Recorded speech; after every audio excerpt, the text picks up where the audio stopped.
Good morning. Welcome to our webinar, How to Become a Tighter Writer or How to Avoid Jargon-Laden Gobbledygook. These webinars are provided as a service from Extension Marketing. They're done on a monthly basis, and they just provide on different topics.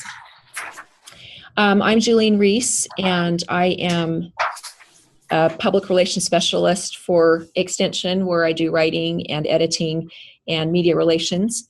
With me is Donna Falkenborg, and she is our Extension editor. She does, she also is the fast track editor. But if you have questions about that, you might want to, that could be a webinar for a later date, or you can talk to her personally, because that could take up the whole time. We would ask that you would please mute your computers now so we don't have weird sound reverberation. And just so you know, we won't be using the comment box, but we will allow time at the end for questions. And you can unmute yourself then, if you will, please, if you have a question at the end. Okay, so with that, we will get going. Okay.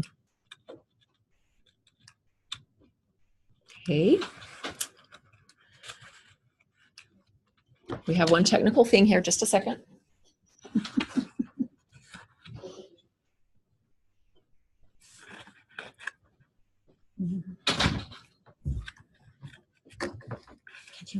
Okay.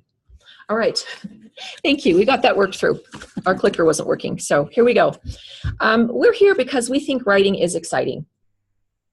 It is important to have a written command of our native language. I'm the mother of 4 boys who are now men, and I've got 2 of them who are launched in their careers. And when they were young, they hated writing. And I tried to drill into them at that time the importance of having a written command of their native language. And they were not buying it. They just told me they didn't plan on being a writer. They wouldn't, that was not their career goal. But I told them whatever they do would involve writing, and that was something that they needed to have a good command of. Well, the best mom payback that I've had was they have come back to me over the years and thanked me for drilling that in their head of the importance of being a good writer and making it a priority. And they said it has certainly helped them professionally. So you may not feel like you're a natural at writing, but just like with anything, it improves with practice.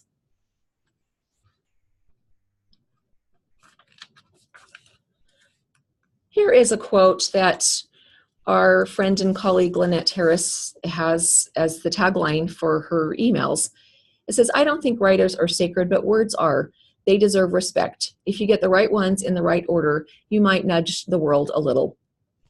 And I just think it's true. The ability to express ourselves in writing is huge, and it really can make a difference and nudge the world. So here we go. The first thing that I want to talk about is knowing your audience. Who is it that you're writing to? Who is going to be reading this? If you're writing for a trade publication, readers will likely understand the terms that you're using specific to that area of expertise. But if you're writing for the general public, which I know many of you often do, be aware that the average American reads and assimilates information at an 8th grade level. So, and that is from the U.S. Department of Education. So just be aware of any jargon or fluff that might bog down a reader, that might be difficult for them to understand, and be mindful of the audience that you want to reach. This is a picture that we have hanging in our office, in the marketing office. Donna has one, Lynette has one, and I have one. And it just is so good at explaining, at saying, avoid this, get away from the jargon-laden gobbledygook, which is just stuff, fluff, stuff that is big, long words, maybe, trying to be impressive or whatever. Just get to the bottom line, to the point. Some of the words that we often see that are considered fluff words, we think are problematic and utilize. Why not just say something was a problem, or it was difficult, or just use? Just get to the point, and that will save your reader some from being bogged down as they're trying to get through what you've written. We don't have to impress with long words. Shorter is generally better. And if you need help with that, you can go to your thesaurus. And that's a big friend of ours in our office. Just looking for different words that might be better, might be shorter, might be easier to understand. So when you are writing and you're not sure if something ought to be there, if you're vacillating and you can't decide, probably it shouldn't be. So when in doubt, cut it out. Look at each sentence and see if that supports your main objective with the piece of writing that you're doing. Keep it tight, keep it succinct. And one of the things that often, just a little word that burdens a sentence is that.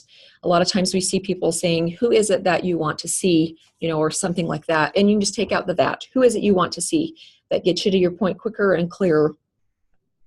And on the subject of cutting, Donna here likes to just cut every other word. She says that seems to work pretty well. You cut it together and it's half the length. It works every time. Okay, so active voice. In general, that is a better way to write than in passive voice. Like the sentence that I have here, the man was bitten by the dog, or the dog bit the man. Well, you've saved a couple words by just getting right to the point and being active rather than passive. And that can certainly help you tighten things up and get you to the point easier. Remove and reduce. We often use redundancies. We use several words to support an idea rather than just one good, strong word. Like in this sentence, you don't need to say the exact same thing with two words. Well, we can surely cut out exact there and just get to say, just say you don't need to say the same thing with two words.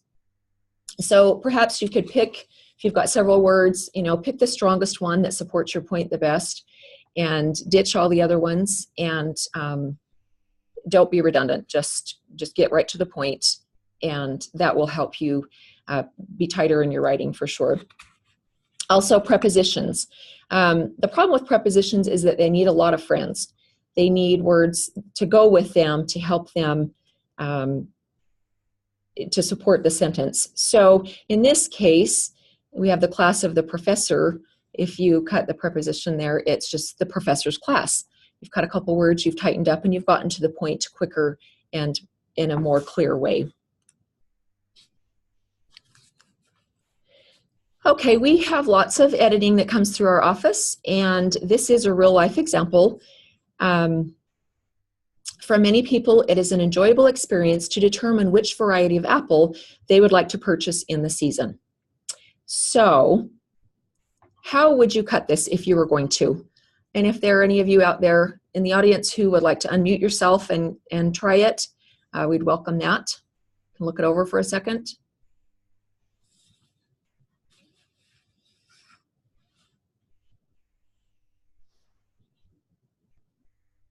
Anybody?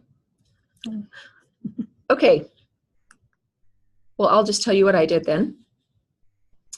Many people enjoy choosing and purchasing apples each season.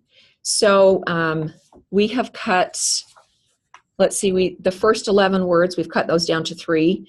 And just looking at the main points and cutting the jargon can get you to the point quicker, and it won't bog your reader down. So, and we do this sometimes when we're writing. Sometimes we will, start out with a long sentence that is, jargonish, and then we can look at it, or somebody else can look at it for us and say that needs some help. So again, just trying to simplify and getting straight to your point is going to make you be a tighter writer.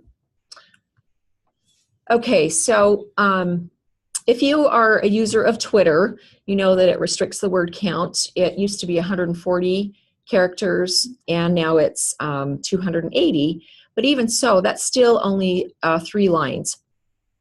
So sometimes I will start out writing with what could be a Twitter post and just try to figure out what is my main point here, what am I getting across, and I'll start as a Twitter post, and then after I have my main point established, then I'll grow it from there, and I will, get to the other points, the supporting points. So it just kind of, when you think about it that way, it imposes some discipline on us as writers, and it gets you to the main point quicker when you realize, okay, I have a limitation here. Another way that you can tighten things up is to use bullet points. If you have lengthy sentences and paragraphs, an easy way to tighten things up is to just bullet them. And it's easier for the reader too. When you think about reading some text or copy, it's much easier to just look at a few bullet points rather than having big, long, lengthy sentences and paragraphs. So I am the writer and editor of Ask an Expert is what we're calling it now, and I've worked with many of you on that. And sometimes people will just send me, a couple of paragraphs of information, which I welcome. And the format for this column is, it's just a question or a statement and then bullet points to support that. So like maybe how to care for your poinsettia during the holidays, and then the bullet points behind that. So what I will do if somebody sends me those, lengthy text is just go through and try to pick out the action verbs, because often that will help you get to your point quicker.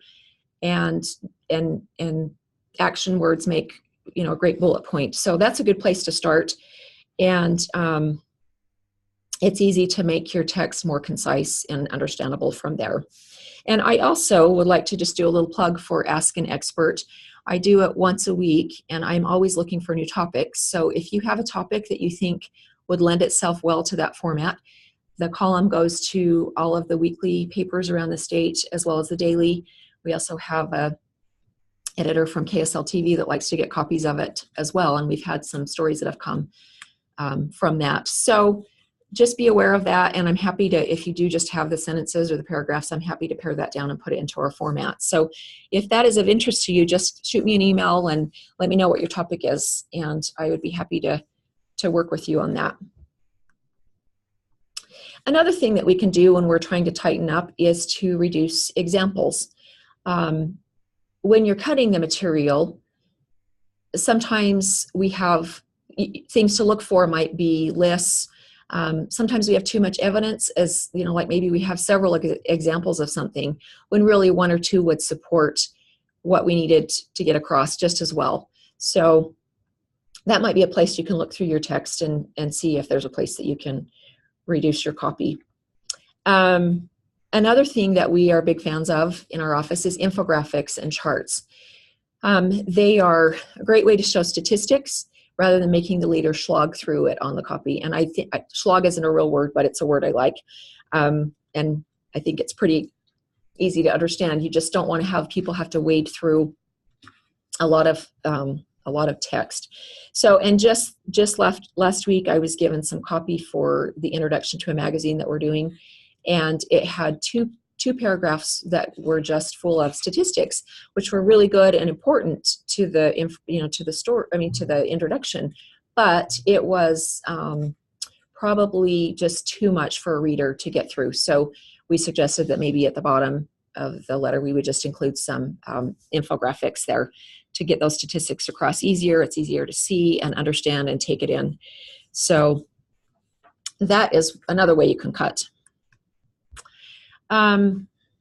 We like to use the inverted pyramid style when we're writing, and that is a journalism term that's used to put the most important information at the top of your document, to not bury the lead when you have some great thing that you're trying to tell them about and you put it down 2 or 3 paragraphs. You'll probably lose your audience there. So get that most important information up there at the top. And sometimes if a newspaper or media is cutting, they will cut from the bottom. So if you've got your stuff buried down there, it's going to be gone. So I would just encourage you to put all of the most important stuff right up there at the beginning and answer those questions: who, what, when, where, why, how. And even if you're not writing for a media piece, whatever you're writing, it's just good to be able to look at what you've got and make sure that you've answered those questions. Who is doing this grant, and and what does it entail, and when is it going to take place, or those kinds of things.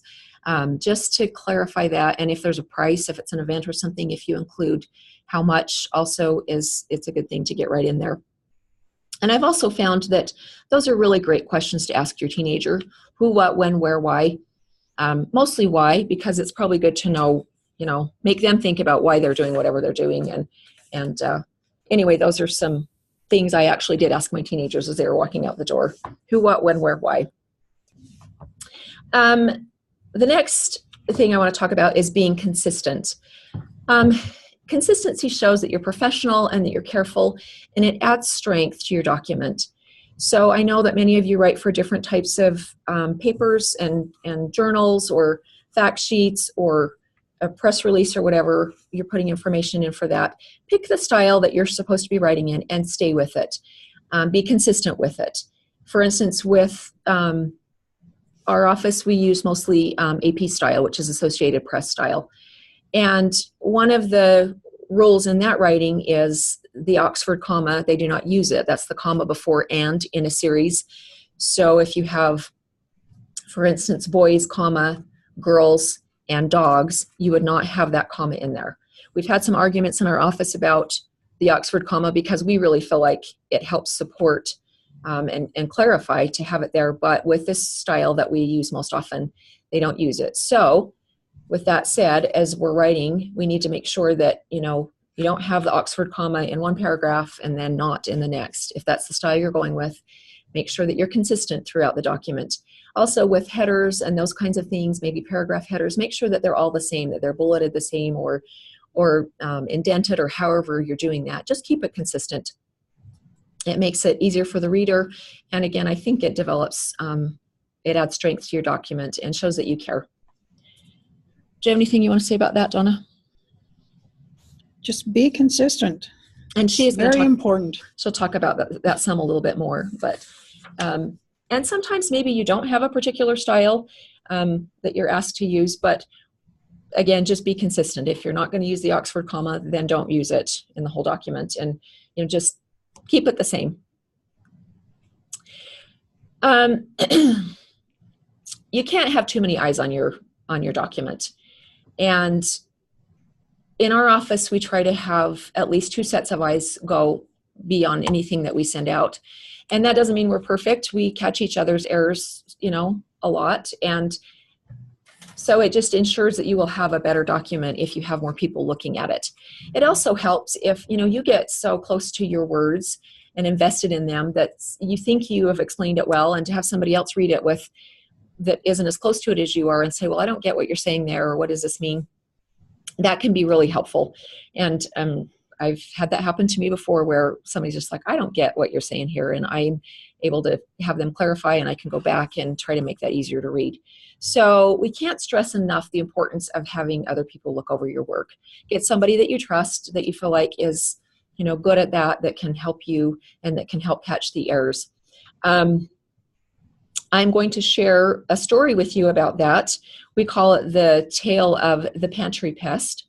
And I know I've shared this before with some of you, but it happened many years ago, and it's still a famous story that we use. I was working at the time in the PR office, which back then was the information news office. And one of our writers did a story about a way to reduce pantry pests. So that's like weevils in your wheat or in your rice or whatever, getting rid of those bugs that can infiltrate into your food. And he did the story, he spell checked it, he sent it out, and lo and behold, we realized later it went out as panty pests, not pantry pests. So those are both words, spell check, pantry is a word and panty is a word, but they're 2 very different topics. So it was something that's caused us some humor over the years, but it wasn't the same topic. So as a suggestion and as a way to support, you always need to have 2 sets of eyes on everything. I'm going to share with you one other thing that came to our attention this holiday season. I didn't realize that driving on snot was a problem, but apparently it is. And so they did all these things you can do to prevent it. However, some good proofreading would have helped them to say snow instead of snot. And we found in our office, though, that we get really steeped in worrying about the copy, and we go through all of the text really carefully, but sometimes it's really easy to miss the headlines. And so don't forget those. You know, get your headlines, get your paragraph headers, get your photo captions. Just pay particular attention to those so that you don't have these embarrassing things that show up. With that, we're going to turn the time to Donna to talk to us about proofreading and ways to do that better, things not to do. And then when she's done, I will finish up discussing news values. So here you go, Donna. Okay, and you might remember that if you put something out in draft form, it looks a lot different than after it goes to graphics and you get the final typeset version, because you think, well, this looks so final, it should be perfect. But you've got to remember to watch those headings and the other words, because they are not perfect. Whether it's a fact sheet, a newspaper article, an email, or a text message, getting your text free of mistakes is essential. Spelling and grammar checkers are wonderful. The computer software helps a lot, but they are not foolproof. You still need to proofread, because you're smarter than the computer and you know which words are the right words. The computer doesn't. Like panty and pantry, for instance. Right. Spell checker doesn't care. They're right. And about those smartphones, have you ever been embarrassed by hitting the send key and then reading what the smartphone really sent? Here are some tips that might make your proofreading sessions a little more effective.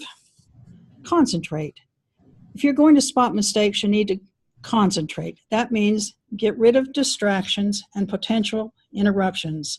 Switch off the smartphone, turn off the television, the radio, the iPad, stay away from email. And if you're in a busy office, find a quiet corner to do your proofing so you can really concentrate on what's going on.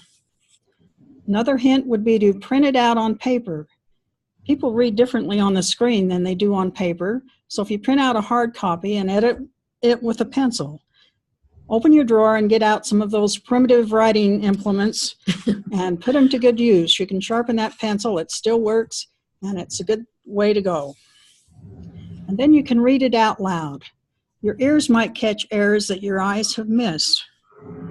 Or else you could have someone else read it aloud to you and follow along on the hard copy. I know you just have people sitting around who have nothing better to do than they could sit and read to you. But if chance you get a slow time in your office, this is a good way to go.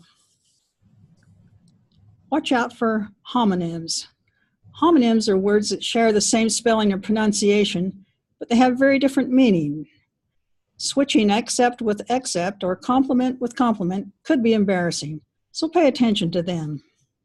Or how about pole, pole, or pole? Pole like a wood post, or the North Pole, or a pole to gather information. They all sound alike, but they're very different. And then there's two, and two. Two meaning the direction, two meaning a higher degree, or two the number. They all sound the same, but they're different, so you need to watch out for those. Another thing to watch out for is contractions. People often mix there, and there, and it's and its, your, and so on. These and similar mistakes can hurt the credibility of your text. One common error that I guess I've seen most of all is that little word its. Its, ITS, is the possessive one, and IT apostrophe S is the contraction for it is. And the only exception I can really think of of this is the old Addams Family TV show where one of the characters was named it. So essentially it could be its chair, but then you've got to use a capital, of course. And remember that the apostrophe is never used to form plurals of names. Okay. Check the punctuation. Focusing on words is essential, but don't neglect the punctuation when proofing. Pay attention to capitalized words, missing or extra commas, and periods and dashes that aren't used correctly. And I'll talk about those good punctuation marks a little bit later. Another tip is to read it backwards. When writing, we usually become blind to our own mistakes since the brain automatically corrects wrong words inside sentences and wrong letters inside words. In order to break this pattern, try reading the text backwards from the last sentence to the first. Focus your brain on sentence level errors. And check your numbers. Stating the value that something was $10,000 instead of $100,000 is definitely not the same thing. Is the population of China 1.2 million or 1.2 billion? Double check your numbers. They can make a huge difference. And if you're using numbers, use the numerals for 10 and above and spell out 1 to 9. Unless you're using Chicago style and writing fact sheets for me, then you've got to use the numeral for the measurement always. 1 mile, 2 quarts, 3 years, unless you're using AP style. And then you have to spell out 1 to 9. So it's got to be confusing. I know. Get someone else to proofread. As Julene mentioned earlier, after checking all the previous points, get a friend or co-worker to proofread. You might be amazed at the mistakes you've missed. A second person will also be in a better position to evaluate whether or not the sentence makes sense. Is it clear? And now let's talk about some of those punctuation clarifications. Well, before we do that, we could summarize, I guess. We could, in summary, remember to concentrate, print it out, read it out loud, watch for homonyms and contractions, check your punctuation, read it backwards, and get a second proofreader. And now let's talk about punctuation marks. If you're trying to be a tighter writer, punctuation is really important. And there are about 15 punctuation marks that are commonly used in the English language. Some of them are more common than others. There's period, question mark, exclamation mark, comma, semicolon, colon, dashes, hyphen, parentheses, brackets, braces, apostrophe, quotation marks, ellipses, and the slash. These are the period, the question mark, and the exclamation mark are all used to close sentences.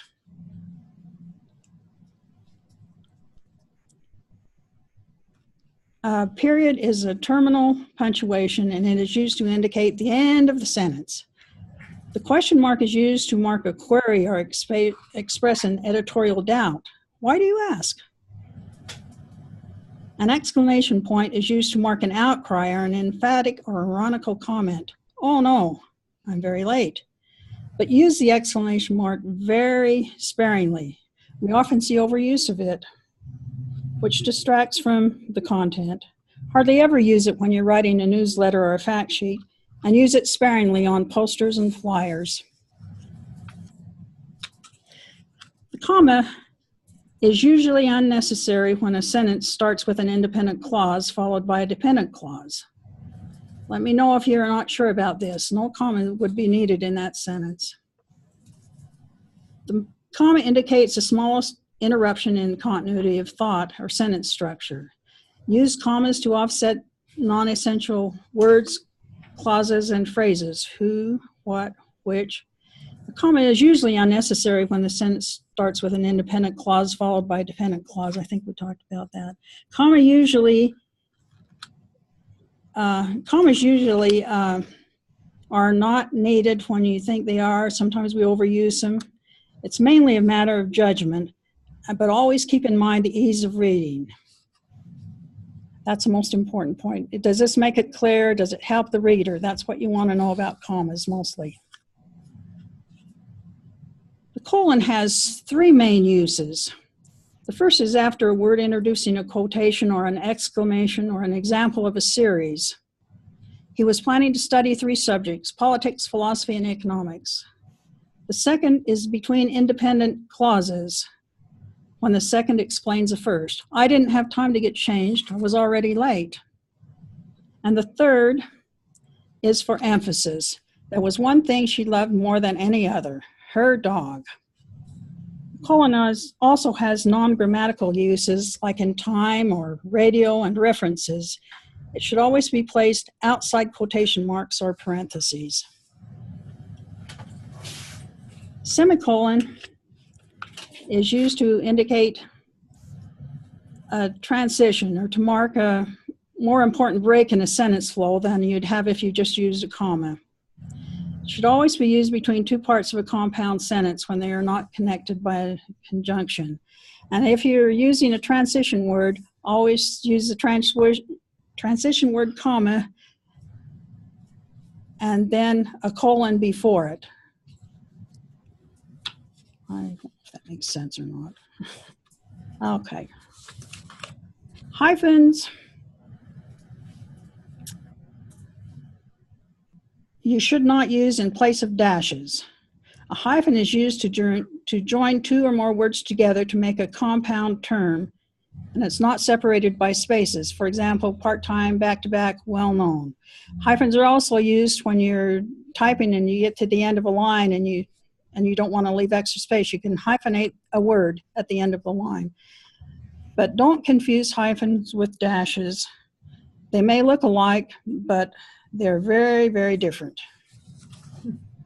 Dashes, there are two kinds of dashes, N dashes and M dashes, and they are distinguished by their length. Slightly wider than a hyphen, an N dash is used in writing or printing to indicate a range or connection or differentiation, like 1880 to 1945 or Princeton, New York train, something like that. The M dash is twice as long as the N dash. You can tell because it's an N or an M. That makes sense when you think about it like that. It can be used in place of a comma, a parentheses, or a colon to enhance readability or emphasize the conclusion of a sentence. For example, she gave him her answer, no. But please don't use that M dash to replace all other punctuation. In my prior life before Extension, I edited a research paper for a new staff member, and he used dashes for all of his punctuation. There might have been a period or two, I doubt it though, but he never used a commas, he never used semicolons. So I went through and I did my normal thing of punctuating it for him and gave it back to him. I was pretty proud. I had that all fixed up for him. But he informed me that he had a PhD and dashes was his style and he'd use them if he wanted to. Well, we moved him on to Colorado, so he wasn't a problem for too long. Parentheses, like commas and dashes, can be used to set off or amplify explanatory elements. All punctuation except terminal punctuation, the periods, the question marks, and exclamation marks, should be dropped before a closing paren. None should be used before unless the whole sentence is enclosed in parens. And there are some examples of that where you use parens to throw in a word that might add some clarity. Or if you've got a whole sentence, then that would be enclosed in parens with a period before the paren. Or if it's a reference, then you would have, there would be no punctuation on that. Okay. The apostrophe is that little cute mark that's used for three things mainly. Omission of letters in a word, so it's a contraction. I've seen that movie several times. She wasn't the only one who knew the answer. Or the possessive case, Sarah's dog bit the neighbor. Or a plural for lowercase words like 6 people were told to mind their P's and Q's. Quotation marks are used primarily to mark the beginning and end of a quote that's repeated word for word. Don't go outside, she said. They're sometimes used to indicate meanings and to indicate an unusual or dubious status of a word, or perhaps to emphasize it, like the definition of success. If you wanted to bring special attention to something, you would put it in quotes like success, double quotes, not single quotes.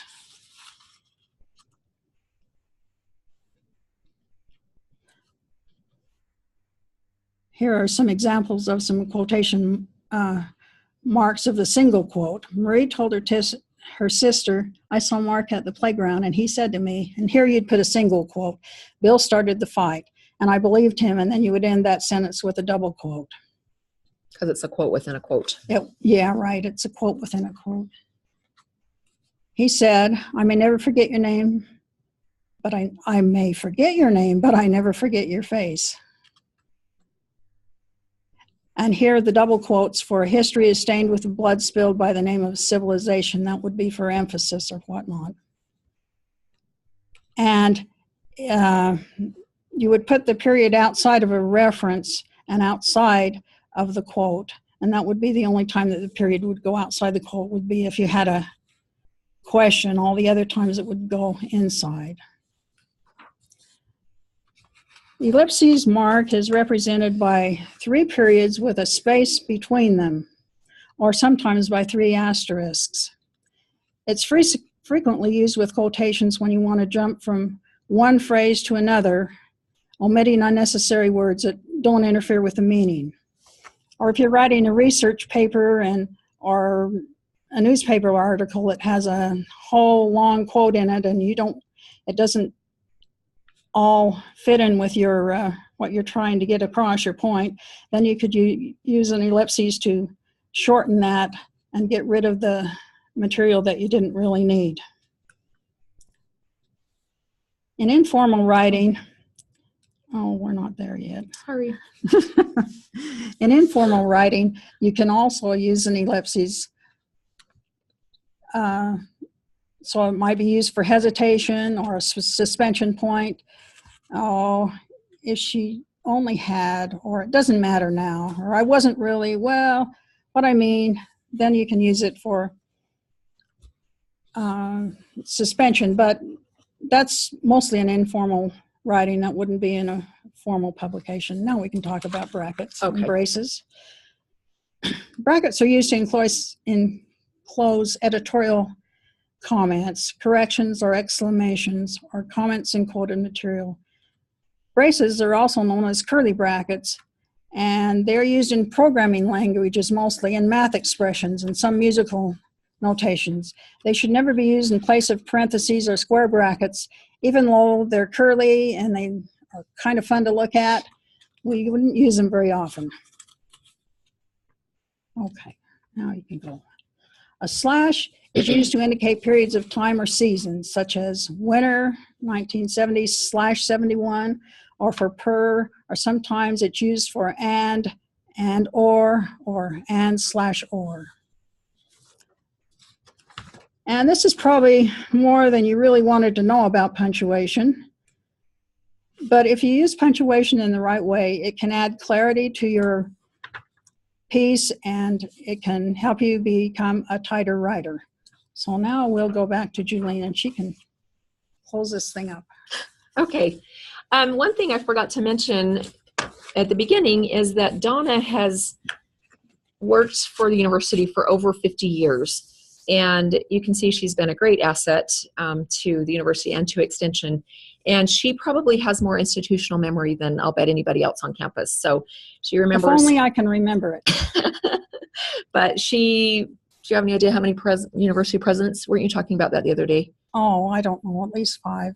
So she goes way back, but it's kind of neat to have somebody that remembers, this large span of time and people that worked here, and she's a great asset to our Extension marketing team. Okay, the last thing we're going to talk about now is news values. We regularly have people who contact us and they use the marketing request forms, which we'll put a plug in there. It's on our website, where you can talk about, or you can request whether you need a video or a press release or a website or whatever. And that's kind of our way of keeping track of our projects. So, but sometimes we'll have people submit that and say they want a press release done about something, or they'd like to get media here for something. And I'll tell you the way we determine it, which can help you when you're trying to decide if you should contact us for something. The news values are a great thing to help measure how the media would perceive something that we have, and if they would consider it as something that would be, something they would run. So the first one is the impact. how many people are affected? If it's just a few, you know, probably they wouldn't be as interested. If it's a lot, say there's flooding or something in southern Utah, and, you know, we've got something that we can, you know, flood prevention or cleanup or whatever. We've got lots of different stories that we have on those things. That would probably be a good thing. But if it's just somebody that lives on a street and they've had a certain bug that's bothering them, but it's not, you know, widespread, that probably wouldn't be. But just think about how many people are affected by whatever it is that you're wanting to pitch. The next one is timeliness. Is it recent? Of course, if it's old news, they probably aren't going to be as interested in running something about it. So if it's something that's current and going on right now, that will probably pique their interest. Prominence. So it's often of more interest if it involves a well-known person or a well-known organization. Luckily, in Extension, we're pretty well-known. We're working to improve that so that we have more name recognition, but at least with the media, we're a pretty trusted source because of our research-backed information. So that is helpful to us right off the bat. But the prominence thing is a big thing in the news. But then not always, that can go the other way too, because it seems like everybody loves it when just the regular Joe does something really cool. Like years ago, we had a 4-H'er from Oak City, Utah, who got to be the torchbearer for the Olympics, which was a really cool thing. But also, and the media really took off with that, and we had a lot of press on that. But also, it was writing on the coattails of the Olympics, which is a hugely known thing and a prominent thing. And we were able to get our 4-H'er included in that. So ask yourself those few questions: impact, timeliness, and prominence. And the next one is proximity. If it's something that's far away, they're not going to be as apt to be interested in it. But if it's nearby and it affects, as we talked about before, the impact, a lot of people, that would be something they would be interested in. Unfortunately, conflict and weirdness is something that the media seems to like. Hopefully we don't have any of that in Extension. Although, you know, weird or unusual can be a good thing too, and we can play up on that too if we've got some unusual things going on. The last one is currency. Is it related to a general topic that people are talking about? For instance, if we have an earthquake in Chile right now or something going on worldwide, what do we have in Extension that can help with that? That, you know, it's on people's minds. We can talk about earthquake preparedness or different things, and natural disasters. So there's things that we can tie into that are local, but that are going, you know, that would coincide with things that are going on in the state or in the world also. So, the more of these characteristics that we have in a story, the more likely the press will be to be interested in it. So as you're trying to determine the news value before you contact us, because that's what we will do once we get your request, is we will go through and try to determine, okay, what is the news value of this? And is it something that the general public and the media will be interested in? Let's see. So we have had some surprises over the years. Well, a lot of times we've had surprises. There's some things that you just can't predict. Sometimes there's a routine story that is just something that's just, you know, within the scope of what we always do, and it will get picked up. I did a story with Terry Mesmer, not this fall, but last fall, about mice invading homes and buildings and structures. And it must have been a day when they needed stories, because we had KSL TV contacted Terry, and one of the papers in Salt Lake ran a story about it and contacted Terry. And so that kind of is surprising, because it was just something that we have done before and thought, well, it's time to, you know, to touch on that again. And then also there's times that we have a great story that we really think will get wide use, and it doesn't. So a lot of it depends on the media day and what is going on in the rest of the state and in the rest of the country.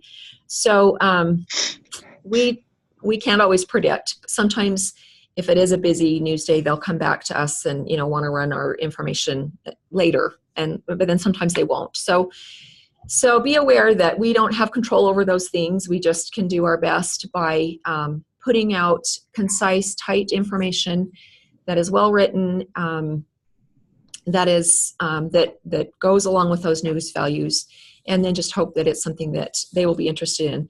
But we also have our social media that we post things to. We have our website, so we have things that we can control, and putting things where they will be seen. So I think the biggest thing is just that we want to provide the most well-written and the most newsworthy information that we can. So I will end by showing you some resources that we find very helpful. Lynette and Donna and I, each one of us will get a question, and sometimes we'll talk about it if we don't know the answer right off the bat. And sometimes we'll argue about it. Donna and I are well known for our we have major fights sometimes. Editorial arguments. But these are some great resources that we go to. Of course, AP Style Book is our Bible when we're writing for the news. And Grammar Girl is a great place to go. We've gone there often for some tips and help. LibrarySpot.com is one that Donna has used. The OWL, the Online Writers Lab from Purdue, is a great place, as well as the Punctuation Guide. And that's another one that Donna has used frequently. So I guess the bottom line is here, just whatever style you're using, be consistent throughout your document. Put out the best piece that you possibly can that is free of errors.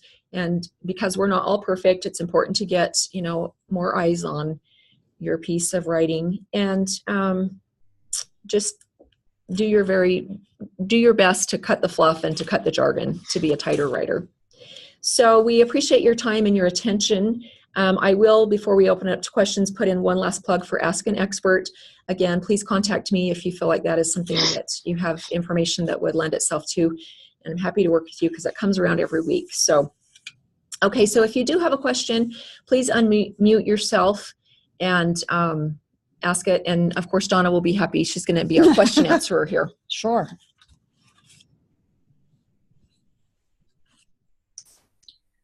I have a question. Okay. One of the things I wonder about a lot of times when I'm writing for a newspaper is how much time I should dedicate to a summary of what I've just talked about. Is one sentence suffice? Does that suffice, or should we try to be a little more comprehensive in summing up? I know brief is good. But. Right. Are you talking about like at the end of at the end when you're just kind of wrapping it all up at, yes. At the bottom of your piece? Usually I wouldn't think more than, when I do that, especially with Ask an Expert, I try to wrap it up at the end, and I try not to ever have it be more than a pretty short paragraph. So, 2 or 3, maybe 4 lines. Because you've already set it up above, so you don't need to restate everything, but just a quick summary ought to be able to be done in a few sentences. And you need to remember that if a newspaper is running it and they run short of space, they're going to whack that end off. So you want to get your main points, really, maybe even your summary up in your first part, so you don't lose it entirely. Does that answer your question? Yes, thanks. Okay, you're welcome. Anybody else? I have a grammar question. Okay, Donna's ready. All right. I feel like I'm seeing, even in professional print and published books, that they're starting to put the comma outside of the parenthesis when there's a quote inside of a sentence. And I remember when I learned, it was always that the quotation marks are the final punctuation. So I'm trying to think of an example. I just saw one in a book I was reading just last night, but where they're saying, Timmy said, comma, no way I'm going, comma, quotation mark, but he had to go because his parents made him. And I feel like they're starting to put the parenthesis inside of that comma, and that seems to be happening in more and more legitimate documents. Are you seeing that? Well, I think the general rule is that you should not try and have 2 punctuation marks there if you can get around it. And I know what you're saying, and My children a are series of parenthetical phrases, you could have a comma between them, but that wouldn't be a normal situation, I don't think. okay. My daughters are being taught at school that the parenthesis can go inside the comma now, though. Is that a new evolving grammar or punctuation? The only time a period would go inside a paren would be if it's a complete sentence. Otherwise, it would be outside. The period would be outside the paren. The quotation, I'm sorry, I meant quotation mark. And the quotation mark would be outside the paren. It'd have a period and a quotation mark. The period would always go inside the quote mark. Did I misunderstand you? I'm probably not speaking clearly. I'm just seeing a change in grammar rules that I learned where the period, or not the period, but the comma is going outside the quotation mark. No, the comma should always go inside the quotation marks. Okay. And all the grammar books that I just checked before this presentation did never have the comma after the quotation marks. It's always inside. If it's a single quote and you have a term of some scientific terms that you've used single quotes around those, then the comma would go outside of the single quotes. And you'd use, if you were in biology or something and had all those Latin terms, sometimes those are in single quotes instead of double quotes. Like I told you, you needed to use double quotes. If they were single quotes, then your comma could go outside of those, but never double quotes. Okay. Yeah, I'm starting to see that in published documentation. That's surprising to me. Okay. You know, and I do think that our language does evolve, but for the writing that we're doing, you know, we just try to stay up to date with the style books that we use and just go with that. So things do change for sure, but I think like with the AP style book that we use, they send updates regularly if there's a change, and there have been changes. We're hoping to get that Oxford comma changed at some point. For sure. We need a petition. My God. I know. I've thought about it, believe me. Well, I checked the sources on the web on the comma and the placement of it. And so those sources, I think, should be pretty up to date. And they're still showing that. I know some teachers teach the other way, but I don't think they're right. I agree. I was being a stick in the mud in my writing and my children's writing, and they were getting conflicting information, but I'll just stick with, I love OWL. I'll just stick with OWL. Yeah. Okay. I have a question. Okay. You were talking about omitting unnecessary words and tightening things up, which I'm sure is very appropriate for all kinds of professional writing. Right.